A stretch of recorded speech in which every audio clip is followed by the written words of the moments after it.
I grew up with my fair share of bruises and scars, trying to make fine china out of old jelly jars, wearing the used clothes of those recently deceased. But all that did was increase my latent desires. It ignited multiple mass fires in my soul and mind. It made me a firm believer that with a lot of hard work and a little time, the change was going to come.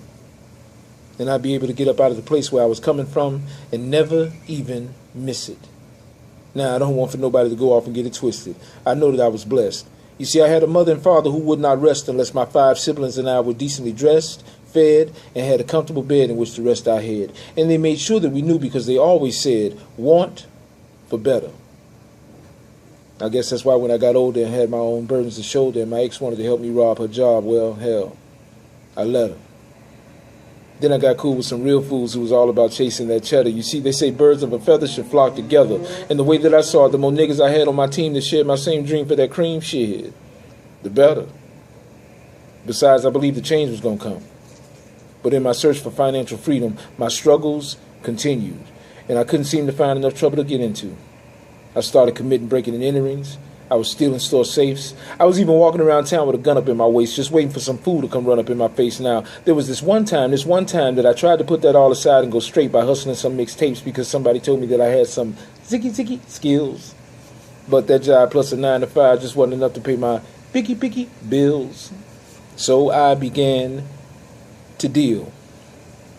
And it was about then that I could also begin to feel the walls closing in.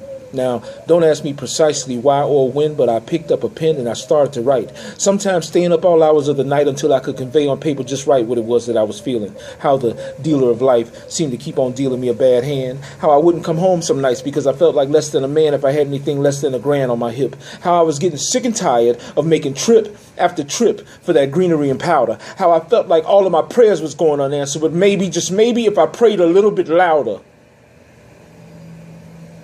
a change was going to come. And by this time, I realized that a change is what I did need indeed. So I put down my old homies.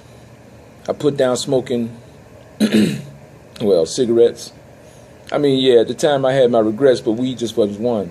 Besides, weed never stopped me from letting my kids know that just because none of them ever won the ovarian lotto and were born into wealth, they couldn't still succeed as long as they had their health and a will to achieve. And I press upon them my motto to fervently believe that a change is going to come. Oh yes, that I maintain. Because with each rising of the sun and setting of the same, I feel the winds of change and they are blowing. And although I can't claim that I'm knowing exactly the direction in which they are going, I do know this. A change is going to come. Oh yes. You keep striving, and I promise you a change. A change is going to come.